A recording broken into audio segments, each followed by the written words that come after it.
Hello everyone, welcome to Lectures by Aparna. This is the part 1 video of semiconductor memory. Semiconductor memories are used in storing digital information.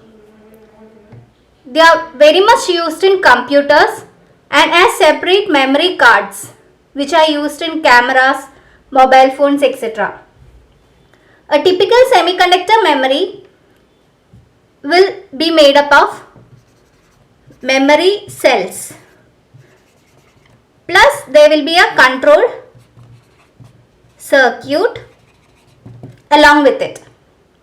So what is a memory cell?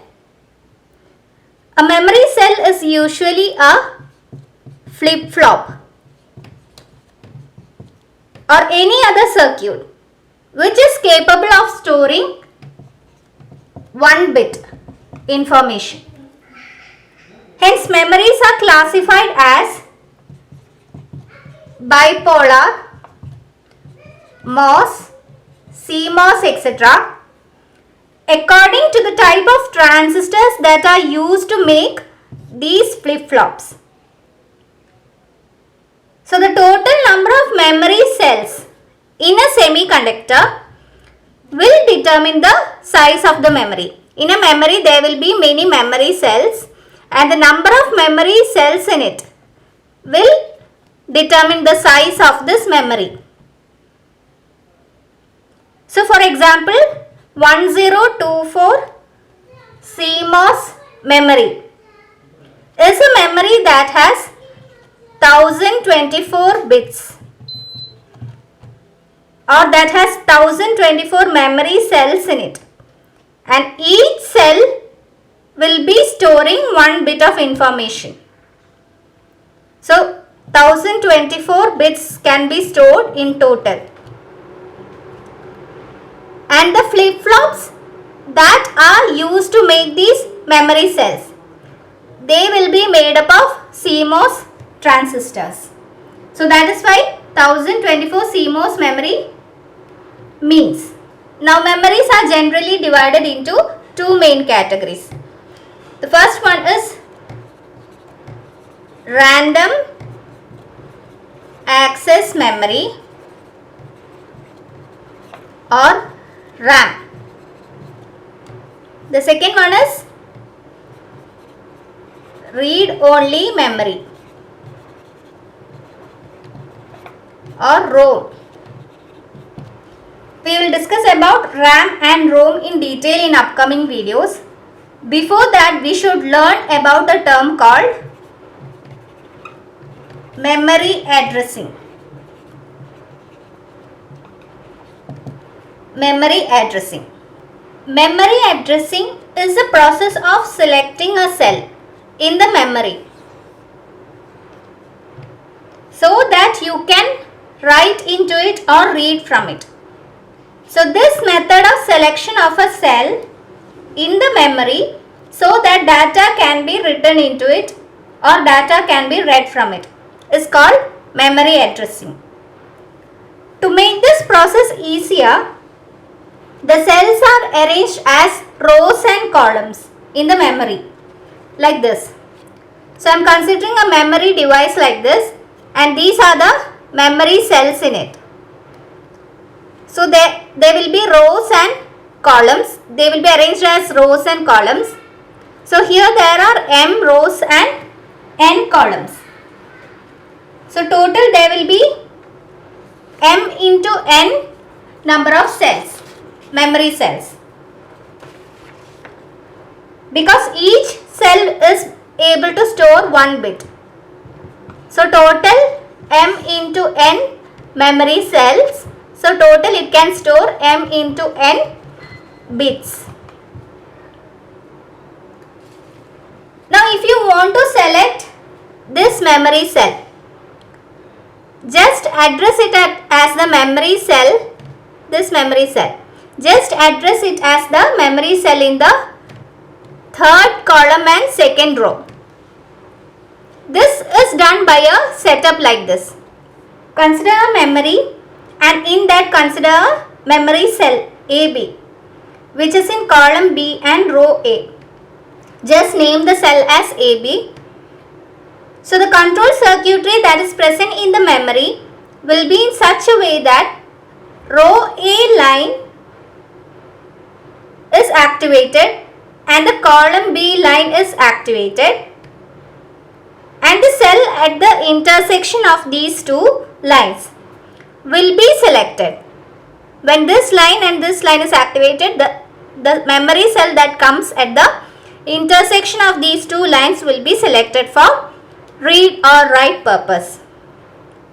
This activation of the line is achieved by placing a logic 1. If it is active high, or you can place a logic 0 if it is active low. So if it is active high, when you place a logic 1, this will be activated. Also, this line will also be activated, and the memory cell at the intersection of these two will be selected. Now if it is active low, when a logic 0 comes here and a logic 0 comes here, this will be selected. So this is exactly how a cell is selected. Now the various possible configurations of rectangular array of memory cells are like this. So for this, there are 16 rows and 1 column. So its size is 16 into 1, that is 16 bits. Here there are 16 columns and 1 row. So its size is 1 into 16, that is again 16 bits. For this the size is 16 bits, this is also 16 bits. Here there are 8 rows and 2 columns. The size of this is again 8 into 2, that is 16. For this 8 columns and 2 rows, therefore size is 2 into 8, that is again 16. Here 4 rows and 4 columns, so 4 into 4 is again 16 bits. So all these configurations contain the same number of cells, that is 16 cells. Also you should note that this 16 by 1 and 1 by 16, they are actually equivalent. Same is the case with this 8 by 2 and 2 by 8, they are also equivalent. Then there is this 4 by 4. So actually there are only 3 different configurations for arranging 16 cells. Now for this 16 by 1 or 1 by 16, total number of address lines is this 16 plus 1. Total address lines is 1 plus 16. 1 plus 16, that is 17 address lines.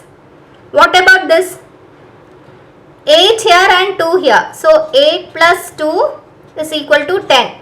There will be in total 10 address lines. Here 4 plus 4, which is 8. So 8 address lines. So the least number of address lines will be for this 4 by 4 configuration.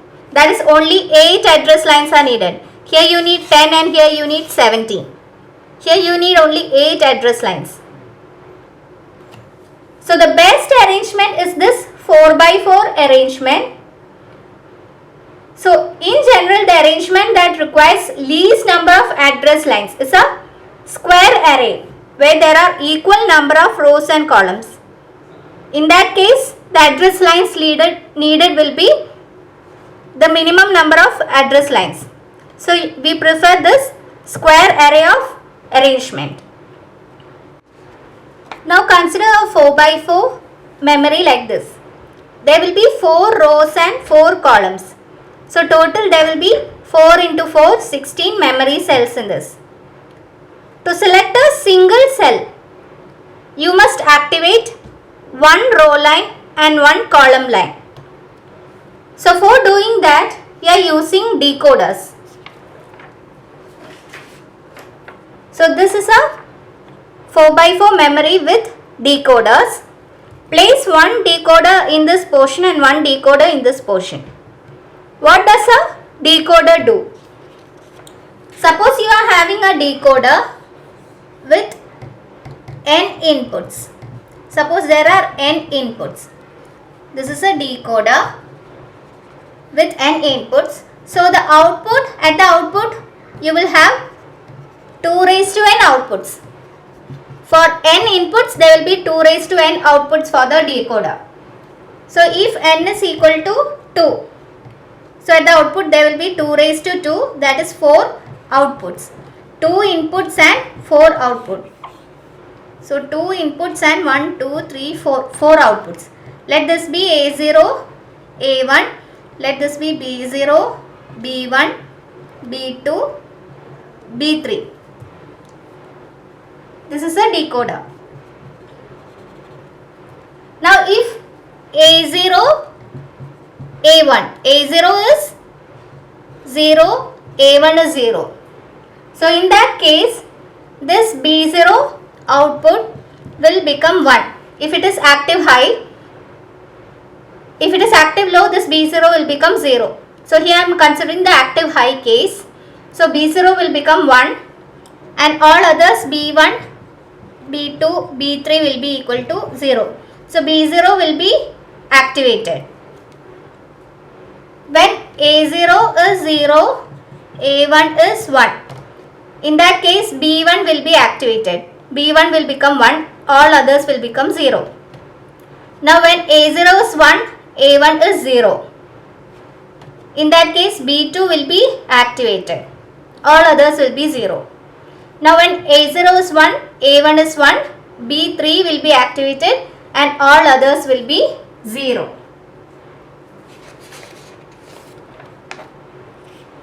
So here, depending on the combination of values that is coming at A3, A4, depending on the combination of values coming at A3 and A4, any one of this row line will be activated.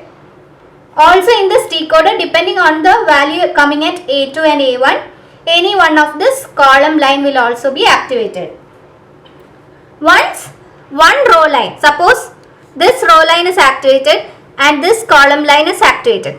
So the cell that is coming at the intersection of these two will be selected and you can do read or write operation on it. So let us see if A4, A3, A2, A1 is 1, 1, 1, 0. In this case, which memory cell will be selected? So you can see that A4, A3 is 1, 1. A4, A3 is 1, 1. So the fourth row will be selected. So fourth row will be selected. And in A2, A1 it is 1, 0. When it is 1, 0, this third line will be selected. So third column will be selected. So the cell that is coming at the intersection of this fourth row and third column will be selected for read or write operation. That is, any cell in the array can be uniquely specified by the 4-bit address A4, A3, A2, A1. So if you use decoders, you will be able to reduce the number of address lines. See, in 4x4 memory, if you are not using these decoders, then there will be 8 address lines, 1, 2, 3, 4, 5, 6, 7, 8. But when you use decoders, you will be having only 1, 2, 3, 4 address lines. So you have reduced the number of address lines, which makes the process more easier.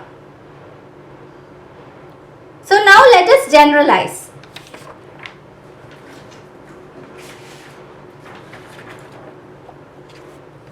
Suppose we are having B by 2 input row lines and B by 2 column lines. So total B by 2 plus B by 2, there are B input address lines. Okay. Now for row, you are having B by 2 row lines. So at the output of the decoder there will be 2 raised to B by 2 lines. Same here, if you are having B by 2 column lines, at the output of the decoder you will be having 2 raised to B by 2 lines. So what will be the total number of memory cells. It will be 2 raised to b by 2 into 2 raised to b by 2. This is the number of rows and this is the number of columns.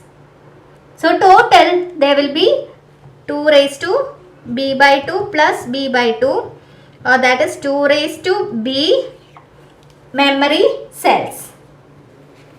If you use b input address lines, you will be able to choose 2 raised to b memory cells of a memory. If b, that is if b is equal to 10, you will be able to choose 2 raised to 10, that is 1024 memory cells or 1024 bits. So this is how you do memory addressing for selecting one cell which stores 1 bit. In next video, we will discuss how to select a nibble. Nibble means 4 bits